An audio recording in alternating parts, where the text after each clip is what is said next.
Hello everyone, welcome to being teacher.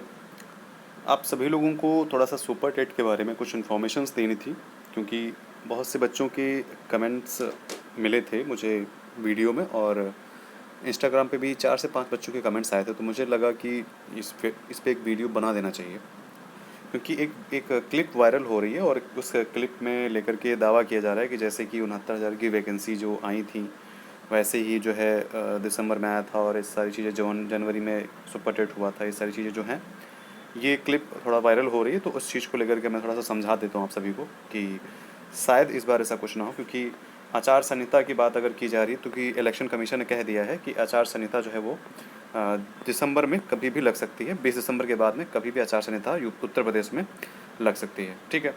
तो उसके बाद की अगर हम उसकी बात करें, तो उसके बाद की बात करें तो जनवरी में 2022 में फिर सुपर टेट की जो होने की संभावनाएं हैं बहुत ही कम हो जाती हैं। क्योंकि जब उसमें लग जाएगा तो सारे जो अधिकारी हैं, जो सारे जो ऑफिसर हैं, जो कर्मचारी हैं, वो फिर उसमें बिजी हो जाते हैं, और फिर जो भर्ती हैं, ठीक है, कोई भी मतलब भर्ती या फिर एग्ज़ाम नहीं हो पाता है। तो इसलिए आचार संहिता लगने का सिर्फ यही मतलब है कि हो सकता है जनवरी में 2022 में यूपी टेट का जो सुपर टेट का एग्ज़ाम है वो ना होने पाए। क्योंकि यूपी टेट का जो एग्ज़ाम है 28 को हो जाएगा, और इसका एग्ज़ाम मान के चलिए 15 दिन में रिजल्ट आ जाएगा इसका। ठीक है। जैसे कि अभी आप एक क्लिप दिखा रहे हैं आपको। क्लिप में देखिए, यहाँ पे ये लिखा हुआ है कि 69,000 सहायक शिक्षकों की भर्ती परीक्षा 6 जनवरी को, शासनादेश जारी, ऑनलाइन आवेदन 6 दिसंबर से। तो देखिए यहाँ पे ये 2000 जो 19 में हुआ था, ठीक है, आई थिंक ये उसका ही मतलब उस 19 का ही है, हाँ।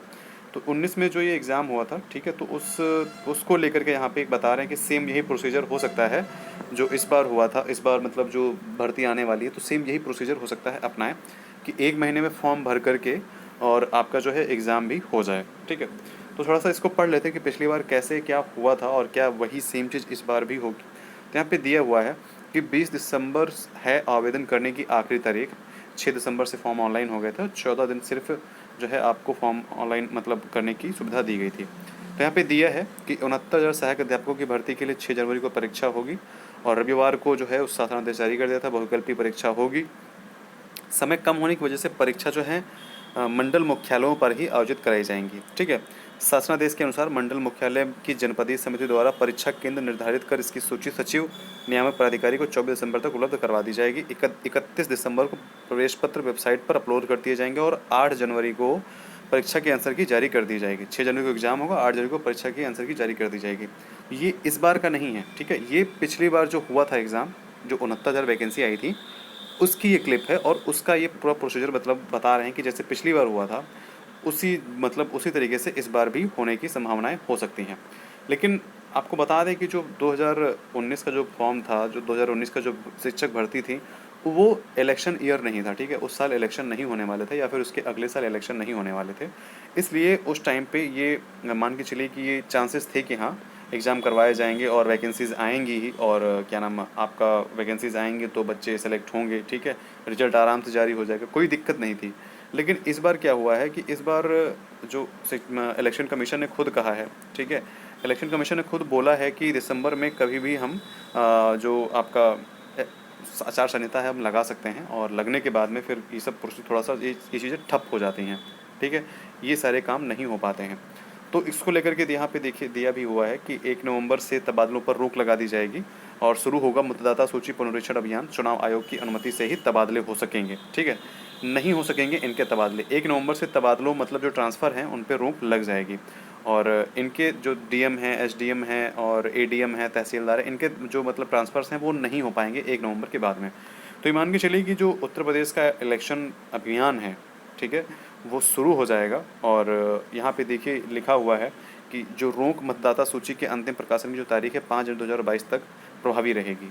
तो ये सारी चीज़ें एक तरीके से मैं आपको ये समझाना चाह रहा हूँ कि जो जो 69,000 की जो वैकेंसी जिस तरीके से पिछली बार हुई थी, ठीक है, जिस तरीके से पिछली बार नियुक्तियाँ हुई थी, इलेक्शन हुआ था, ओ चुनाव, वो एग्ज़ाम हुआ था, ठीक है, तो उसी तरीके का सेम प्रोसीजर इस बार शायद ना हो। तो इस तरीके से आपको तैयारी करने का टाइम बहुत अच्छा खासा मिल जा रहा है। ठीक है।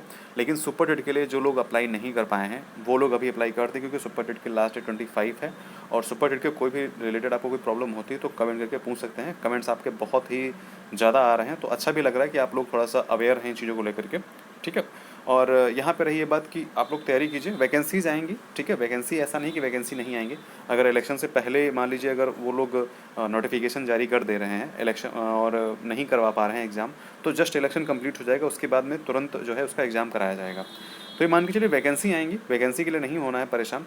लेकिन अगर आप ये सोच रहे हैं कि इस बार जो दिसंबर में जैसे कि पिछले प्रोसीजर हुआ था 2019 का वैसा ही सेम होगा, तो ऐसा नहीं हो सकता है, इसके चांसेस बहुत ही कम हैं, ठीक है।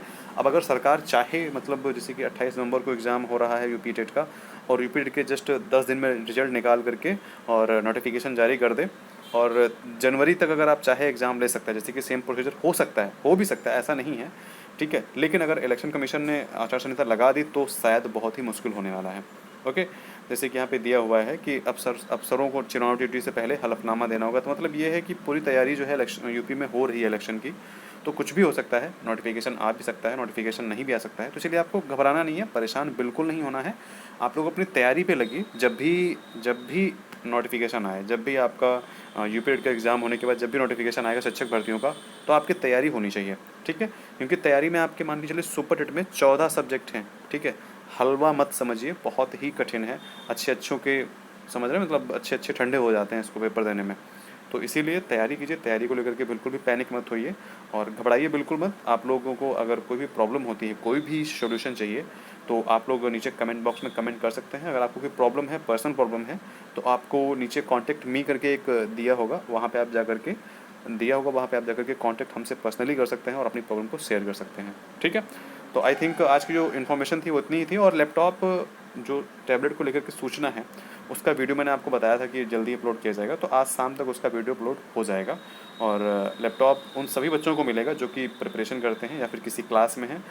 तो जो प्रिपरेशन करने वाले बच्चे हैं उनको लेकर के थोड़ा सा फिक्र में ज़्यादा था, क्योंकि उनको लैपटॉप नहीं मिल सकता था, लेकिन उसका भी एक रास्ता है जिनको लैपटॉप मिल जाएगा, ठीक है।